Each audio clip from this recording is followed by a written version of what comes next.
అందరికీ నమస్కారం అండి. మన భగవాన్ శ్రీకృష్ణ ఛానల్కి స్వాగతం. ఈరోజు గురువారం. ఈ గురువారం రోజున సాయిబాబా అమృత వాక్యాలను మీతో అందించాలనుకుంటున్నాను. ఈ గురువారం రోజున ఈ మాటలు విన్నవారు తప్పకుండా అదృష్టవంతులే. ఆ సాయినాథుని కృపా కటాక్షాలు పరిపూర్ణంగా దొరుకుతాయి. మీ కోరికలు తీరుతాయి. ఇక మనసులో బాబాని తలుచుకొని ఈ అమృత వాక్యాలు వినండి.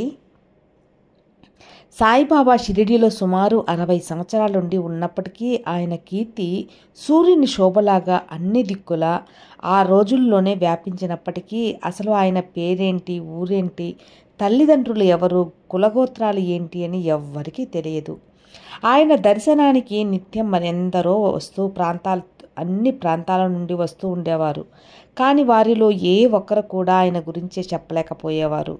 ఆయనతో సన్నిహితంగా చాలా కాలం ఉన్నవారు కూడా ఆయన నుండి ఏ వివరాలు తెలుసుకోలేక దైవం వల్లనే నిజానికి ఆయన నామరహితుడు, ఇలాగే దైవం యొక్క గుణాలన్నీ బాబాలో సంపూర్ణంగా కనిపిస్తాయి.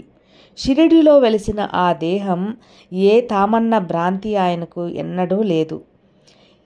ఈనాడు పెద్ద పెద్ద భవనాలలో ఎన్నో దుకాణాలతో వజ్రాల దీపాల వెలుగొందే షిరిడీలో రాజభవనం వంటి సమాధి మందిరంలో సింహాసనంపై కూర్చుని ఉన్న సామ్రాట్ ఇలా శ్రీ సాయినాథుని మూర్తిని శోభిస్తూ ఉంటుంది.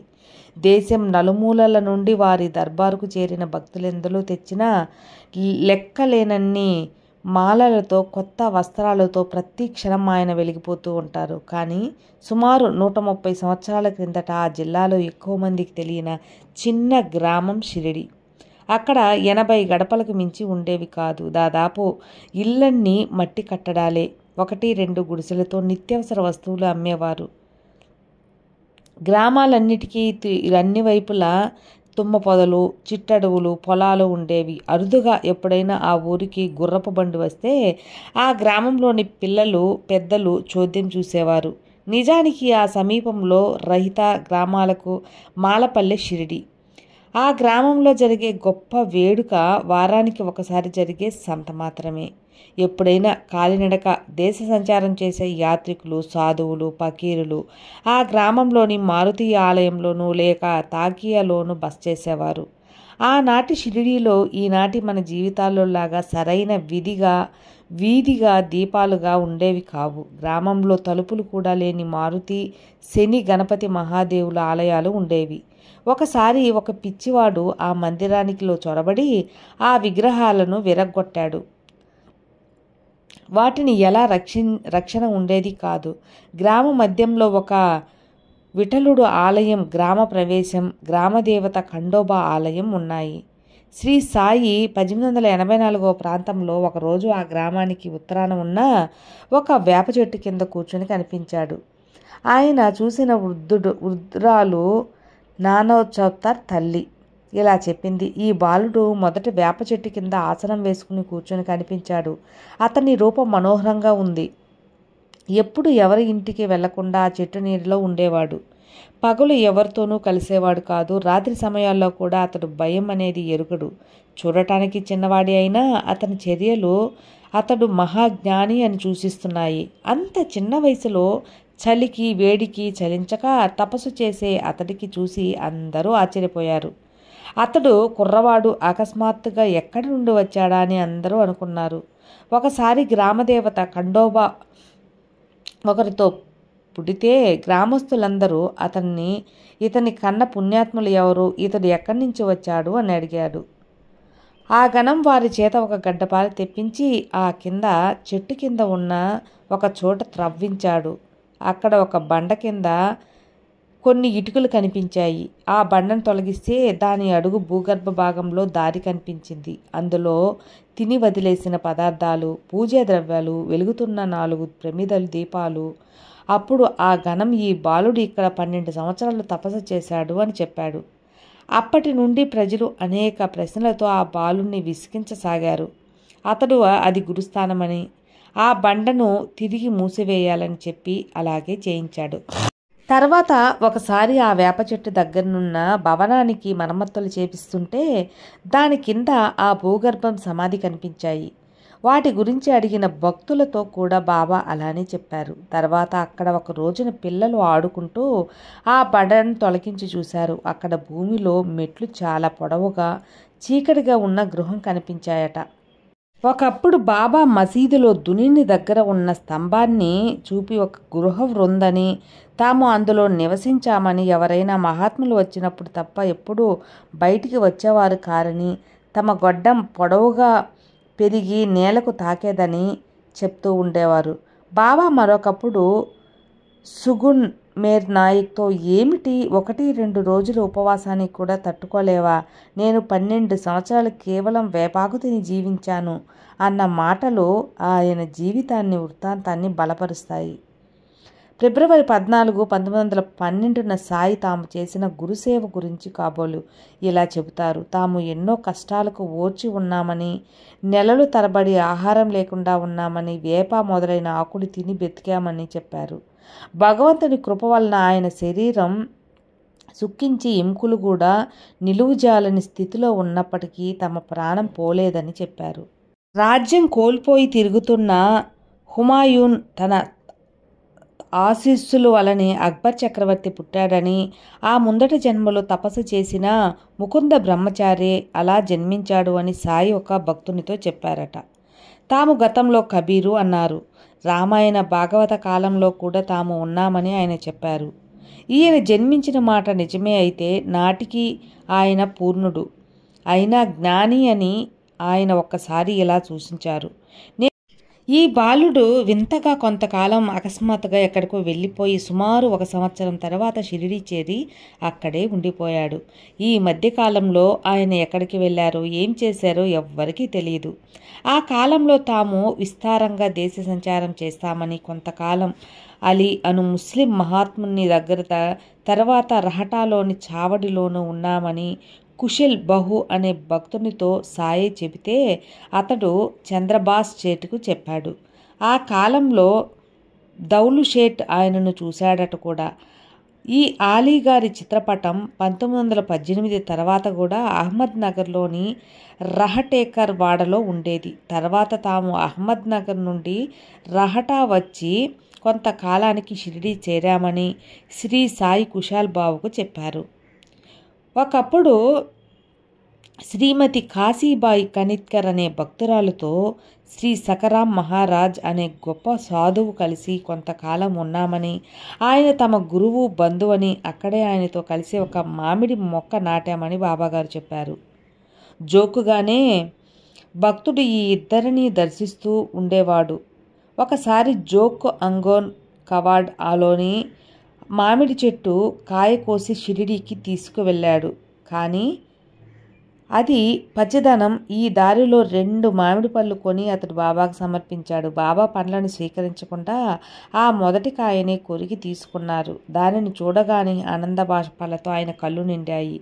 దానిని అటు ఇటు తిప్పి చూసి, ఇది ఇంకా పంటలేదు అన్నారు. అవును అన్నాడు జాగ్.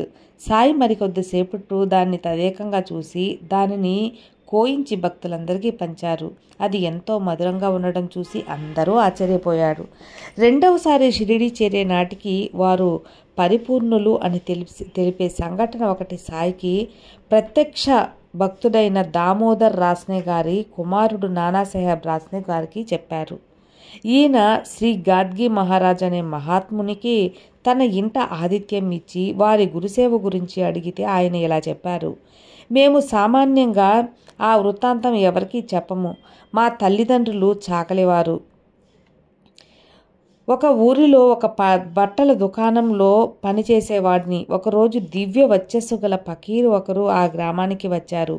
ఆయన సేలు మన్వీత్ నుండి వచ్చాడట. ఆయన ముస్లిం అన్న భావనతో ఎవరూ భిక్ష వేయలేదు.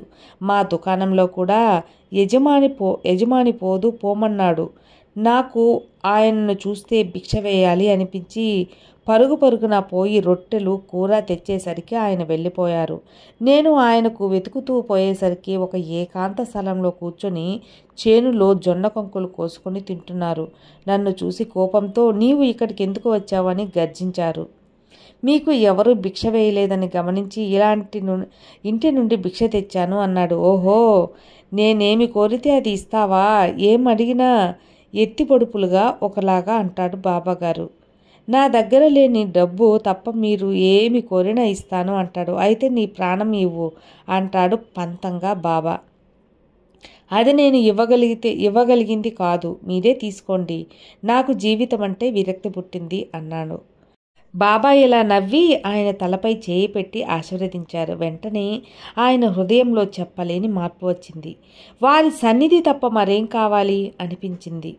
వారికి భిక్ష ఇచ్చాక ఇంటికి వెళ్ళి నాకు ఒక గొప్ప గురువు దొరికారని ఆయన అనుకున్నారు. ఇక సంసారంలో జీవించలేను అని చెప్పి వేగంగా ఫకీర్ వద్దకి అంటే బాబాగారి దగ్గరే చేరుకున్నారు. బాబాగారు ఆయన్ని చూడగానే కోపంతో, దృష్టుడా, ఇచ్చింది ఇంకా చాలకుండా పీడించుకు తినాలని వచ్చావే అని గద్దించి ఆ పక్కనున్న శ్మశానంలోనికి వెళ్ళారు. అప్పుడు మిమ్మల్ని విడిచి బతకలేను అంటూ వారిని అనుసరించి అక్కడ ఒక సమాధి పక్కన గొంతు తవ్వి అందులో 2 కొండల నీరు పోయమన్నారు. ఆయన అలాగే నీళ్లు పోశారు. ఆయన ఆ నీరు 3 దోసెట్లో తాగి ఆయన్ని తాగమన్నారు. అవి తాగగానే నాకు చాలాసేపు బాహ్యస్మృతి లేకుండా పోయింది. ఆయనకు స్పృహ వచ్చేసరికే ఆయన ఎటో వెళ్ళిపోయారు బాబాగారు. ఆయన కోసం చాలా వెతికి చివరకు షిరిడీలో మసీదులో చేరాడు. లోపల తెరలు దించి ఉన్న అచ్చట ఫకీరు స్నానం చేస్తూ ఉన్నారు. ఆయన తెర పైకెత్తి చూస్తే నన్ను అనుగ్రహించిన ఫకీరే అనుకున్నాడు ఆయన. ఇప్పుడు కోపంతో, నా రక్తమాసాలు పీక్కు తింటున్నావు, ఎముకలు కూడా తినాలని వచ్చేవట్రా అని ఇటుక రాయి విసిరేశారు. అది ఆయన నోటికి తగిలి నెత్తురు కారింది. మరుక్షణమే ప్రేమగా ఆయన అతన్ని పరిపూర్ణంగా అనుగ్రహించాడు. భగవంతుడి అనుగ్రహం కోసం ఎప్పుడూ కూడా ఉంటుంది.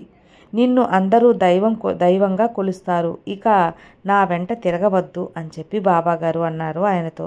కొంతకాలానికి ఆయనే గాద్గి మహారాజుగా లోకపూజ్యులై ఎన్నో ధర్మశాలలు, పాఠశాలలు స్థాపించారు. వీరు సంకీర్తనలు చేస్తుంటే వేలాది భక్తులు చేరేవారు. ఆయన 1927 ప్రాంతంలో తమ భక్తులతో కలిసి సంకీర్తన చేస్తూ షిరిడీ చేరాడు. మధ్యలో ఆయన ఊరు వెళ్ళిపోతున్నాను అని కేకలు వేస్తున్నారు. భక్తులతో కలిసి షిరిడీ వీధులు చిమ్మిన తర్వాత సమాధి మందిరానికి ఉత్తరాన సంకీర్తనలు కూడా చేశారు. చివరికి భక్తులతో ఇదే మన ఆఖరి కలయిక అని చెప్పి వెంటనే లేచి కాలినడకన నర్మదా తీరంలో బదోత్ చేరి అక్కడే మహాసమాధి చెందారు. అంటే సాయి మరల షిరిడీ చేరే నాటికి సమర్థుడైన సద్గురువు అన్నమాట. తర్వాత సాయి ప్రాంతంలో యావల, పుంతాంబ వంటి గ్రామాలలో పర్యటించారు. ఆయన పుంతాంబాలో శ్రీ గంగీర్ అనే సాధువును కలిశారు. అతను మహనీయుడు. అతను వద్దకు రావటాన్ని ఏంటి, మేకలు కాసేవాడికి మీరు సింహాలకు ఏనుగులను శాసించగలనున్నారు. గంగీర్ సాయిని చూసి నవ్వి వెళ్ళిపోయారట. పుంతాంబాకు చెందిన ఒక వృద్ధుడు చెప్పాడు ఈ కథను. ఔరంగాబాద్ జిల్లాలోని పైఠాన్ ప్రాంతమంతా గానేశ్వర మహారాజ్, జనార్దన స్వామి, ఏకనాథుడు, సమర్థ రామదాసు స్వామి వంటి మహనీయులు సంచారం వలన ఎంతో పవిత్రమైనది. గోదావరి ఉపనది అయిన ఏకగంగ అచ్చట దూప్కేడ అనే గ్రామానికి ప్రదక్షిణం చేసి ముందుకు సాగుతూ ఉంది. దానికి అవతల ఒడ్డున ఒక మైదానం, మహావృక్షాలతో నిండిన ఒక తోపు ఉండేది. ఆ గ్రామానికి చెందిన శ్రీమంతుడైన ముస్లిం చంద్ పాటిల్ ఔరంగాబాద్ వెళ్తుండగా ఒకసారి అతడికి గుర్రం తెప్పించుకొని పోయి 2 నెలలు ఎంత వెతికినా కనిపించలేదు. చివరికి అతడు తాము జీను మాత్రమే భుజాన వేసుకుని ఇంటికి వస్తూ సిందోస్ బిందోస్ అనే జంట గ్రామాల వద్ద ఏలగంగ ఒడ్డున చేరారు. అక్కడ ఒక మామిడి చెట్టు కింద వెర్రి వాని వలె కూర్చుని ఉన్న ఒక ఫకీరు కనిపించారు. అతని చంకలో సట్కా అంటే ఒక దండకం మాత్రమే ఉంది. ఒంటికి బారు జబ్బా అంటే కప్నీ లాంటిది ఉంది. తలపై టోపీ ఉంది. అతడు చిలిం సిద్ధం చేస్తూ చాంద్ పాటిల్ను చూసి తను చెంతకు పిలిచి నవ్వుతూ, ఈ జీను నువ్వు మోస్తున్నావేం అన్నాడు. పటేల్ తన గుర్రం సంగతి చెప్పగానే ఫకీర్ అది ఏంటి, ఒడ్డున ఉన్నది చూడమన్నాడు. అతడు పోయి చూస్తే అక్కడ గుర్రం అక్కడే మేస్తూ ఉంది. అతడితో ఆ పకీరు సామాన్యుడు కాదు అనుకొని గుర్రాన్ని తీసుకొని ఆయన వద్దకు వచ్చాడు. అంతలో పకీరు పొగాకు నలిపి చిల్లుంగొట్టంలో సిద్ధం చేశాడు. అప్పుడు తన వద్ద ఉన్న చిమ్ట అంటే పొడవాటి ఒక పక్క లాంటిది అది నేలపై గుచ్చాడు. అక్కడ నుంచి బుడబుడ మంచినీరు వచ్చింది. ఆ పకీరు ఒక గుడ్డని తడిపి పిండి ఆ మట్టి గొట్టం చివర చుట్టాడు. తిరిగి సకటతో అతడు నేలపై కొట్టగా ఒక నిప్పు కణిక బయటికి వచ్చింది. దాంతో చిలుం వెలిగించుకుని పాటిల్కు అందించాడు. పాటిల్ ఆయన శక్తి సామర్థ్యాలకు ఆశ్చర్యపోయాడు.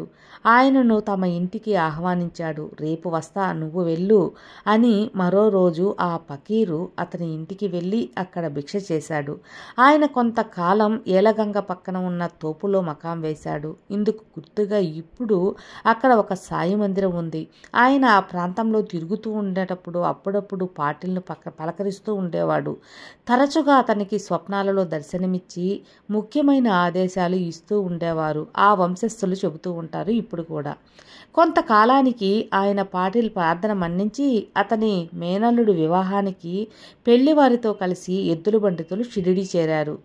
బండ్ల నీ షిరిడీ పొలిమేరల్లో ఖండోబా ఆలయం ఉంది. మర్రి చెట్టు కింద పొలాల్లో ఆగాయి.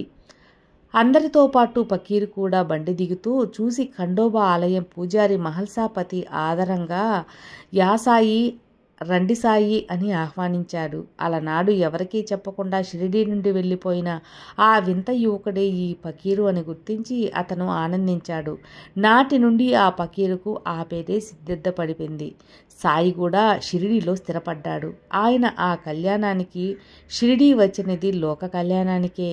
సాయిబాబాకు మొట్టమొదట పరిచయమైన మహల్సాపతి ఆయన మహాత్ముడు అని గుర్తించి తన మిత్రుడైన అప్పాజోగ్లే కాశీనాథులతో చెప్పాడు.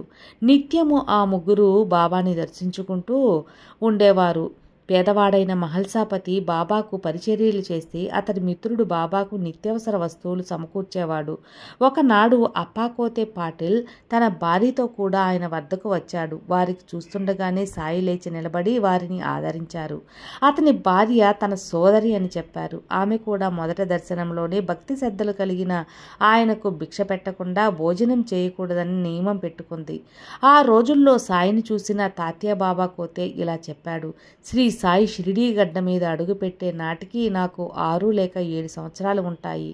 ఆయనకు ఒక నిర్ణీతమైన నివాసం ఉండేది కాదు. తర్వాత ఆయన వేప చెట్టు కింద కొంతకాలం నివసించారు. అప్పటికి ఆయనకు వయసు 18 లేక 19 సంవత్సరాలుంటాయి. ఆయనకు సన్నని మీసం ఉండేది. ఆయన మొదట షిరిడీ వచ్చినప్పుడు ఆకుపచ్చ కప్ని, ఆకుపచ్చ తలకట్టు ధరించేవారు. ఆ రోజుల్లోనే ఆయన చూసిన రామ్గీర్ బువా ఆయన్నిలా వర్ణించాడు. ఆయనకు జుట్టు నడుం వరకు పెరిగి ఉండేది. ఆయన చేతిలో సకట చిలింగొట్టం అగ్గిపెట్టి ఉండేవి. నిత్యం గ్రామంలో భిక్షం చేసేవారు. ఆ రోజుల్లో ఆయన రోగులకు ఉచితంగా వైద్యం అవసరమైతే స్వయంగా పరిచర్యలు కూడా చేసేవారు. ఉదాహరణకు ఒక రోగికి స్థాయి మందు ఇచ్చిన అతని కణతల మీద, వీపు మీద సూదులతో కాల్చారు. అంతటితో అతని యొక్క వ్యాధి తగ్గిపోయింది. అలాగే గణపతి హారిక నాడే కుష్టు జ్వరం వచ్చాయి. అతనికి చికిత్స కని బాబాకు వారి ఇంటి తీసుకువచ్చారు. అమీన్ బాయి బాబా అతన్ని పరిశీలించి అతనితో ఒక పామును పట్టుకోమని, కుష్ఠరోగుని పాముని కరవదని చెప్పి అతడు పట్టుకున్న పాము విషంతోనే మందు చేసి అతనికి ఇచ్చాడు. అతనికి దాంపత్యం నిషేధించారు. అతనికి వ్యాధి తగ్గడం ప్రారంభించగానే అతడు ఆ నియమాన్ని ఉల్లంఘించడంతో రోగం తిరగబడింది. బాబా అతడికి ఇంకా ఇవ్వలేదు. కొద్ది రోజుల్లో అతడు మరణించాడు. అప్పటి నుండి ఆయన రోగులకు మందులు ఇవ్వడం మానేసి ఊదీ మాత్రమే ఇవ్వడం సాగించారు. సాయి సచ్చరిత్రలో మొట్టమొదటి దశగా మనకు ఆయన ఎంతో సన్నిహితంగా ఉండే తాత్యా కోతే పాటిల్ ఇంకా ఇలా చెప్పాడు. శ్రీ సాయి షిరిడీ గడ్డ మీద అడుగు పెట్టేటప్పటికీ ఆయన ఒక నిర్ణీతమైన నివాస స్థలం ఉండేది కాదు. కొద్ది నెలల తర్వాత ఆయన మసీదులో సుమారు 10 మాసాలు ఉన్నారు. తరువాత వేప చెట్టు కింద, ఆ తరువాత మరలా మసీదు వచ్చి సమాధి చెందే వరకు అక్కడే ఉండిపోయాడు. నేను మారుతి ఆలయంలో స్కూల్లో చదువుతున్నప్పుడు బాబా భిక్షకు మా ఇంటికి వచ్చేవారు. నేను మరికొందరు పిల్లలు మసీదు ముంగిట నిలిచి బాబాని వెక్కిరించి కవ్వించేవారం. ఆయనకు సన్నని మీసం ఉండేది. ఆయన ఎప్పుడూ మసీదులో ఒక ఒక స్తంభం పక్కన మౌనంగా కూర్చొని ఉండేవాడు. రఘు పాటిల్ రోజు మసీదు గేటు వద్ద నిలిచి ఆయనపై రాళ్ళు రువ్వేవారు. ఒకప్పుడు బాబా మమ్మల్ని తిట్టేవారు. మేము పెద్దగా నవ్వి ఆయన కర్ర తీసుకోగానే పరిగెత్తి వెళ్ళిపోయేవాళ్ళం. మసీదులో 2-3 సంవత్సరాలు నివాసించాక ఆయన లిండి మరియు సిరా అపనదుల మధ్య ఉన్న చెట్టు తోపులో సుమారు 2 సంవత్సరాలు 6 మాసాలు ఉన్నారు. అక్కడ భక్తులు ఎవ్వరూ అక్కడ నిత్యం ఆయనకు భిక్ష ఇచ్చేవారు. నేను రఘు పాటిల్ మరి 2-3తో కలిసి ఆయన్ను దర్శించేవాళ్ళం. వామనరావు డెంగేల్ కూడా వారి దర్శనానికి వస్తూ ఉండేవాడు. రెండవసారి సాయి షిర్డీ వచ్చేటప్పటికి ఒక వింత సాధువు కూడా అక్కడికి చేరారు. ఆయన శంకర్ నారాయణ వైద్య అనేవాడు. నానావల్లి అనే మహాత్ముని సమాధి సేవిస్తూ ఉండేవాడు. ఒకనాడు ఆ మహనీయుడు స్వప్న దర్శనమిచ్చి షిరిడీ వెళ్ళమని ఆదేశించగా అతడు షిరిడీకి చేరారు. సాయి రాగానే వారిని చూస్తూనే పెద్ద గొప్ప మహాత్ముడిని గుర్తించి ఎంతో చనువుగా మామా వచ్చావా అన్నాడు. నోరెత్తవద్దు అని బాబా మందలించడం వల్ల అతడు ఆయన గురించి పెదవి విప్పి ఎవ్వరితో చెప్పలేదు. సాయి తరచుగా రాత్రి సమయాల్లో పకీర్ల చావడి వెళ్ళి మధురంగా పాడుతూ కాళ్లకు గజ్జెలు కట్టుకుని తన్మయత్వంతో నాట్యం చేసేవారు. ఆయన ఒకప్పుడు అరబ్బీ, పారసీ భాషల్లో పాటలు పాడుతూ మరొకప్పుడు కబీర్, తుకారాం రాసిన పాటలు కూడా పాడేవారు. ఈ విషయాన్ని తాత్యా పాటేల్ ఇలా చెప్పారు. ఒకప్పుడు బాబా ఒళ్ళు మరిచి నాట్యం చేసేవారు. ఎంతో క్రమబద్ధమైన కదలికలు, కరనేత్రహస్తములు, భంగిములు ప్రేక్షకులకు మంత్రముగ్ధుల్ని చేసేవి. పిల్లను గ్రోవి వాయిస్తున్న భంగిమలో నిల్చున్నప్పుడు సాక్షాత్ బృందావన కృష్ణుణ్ణి చూస్తున్నట్లు ఉండేది. ప్రేక్షకులు కూడా పారవశ్యం కలిగించేది. ఏదో అలౌకికమైన దృశ్యం చూస్తున్నట్లు అనిపించేది. ఇలా 1890 వరకు చేశారు. తర్వాత కూడా ఆయన ఈ కళల పట్ల ఆసక్తి ఉండేది. కానీ వీటి భక్తి ప్రపక్తుల కోసం మాత్రమే వినియోగించుకుంటూ మనిషికి అధోగతి తప్పదని చెప్పేవారు. తప్పులుంటే మన్నించండి. ఈ సాయి సచ్చరిత్ర అమృత వాక్యలు విన్నవారికి సాయి అనుగ్రహం పరిపూర్ణంగా కలగాలని మనస్ఫూర్తిగా కోరుకుంటూ ఇప్పటి వరకు విన్నవారందరికీ నా ధన్యవాదాలు తెలుపుకుంటూ సర్వే జనా సుఖినో భవంతు. జై సాయిరామ్.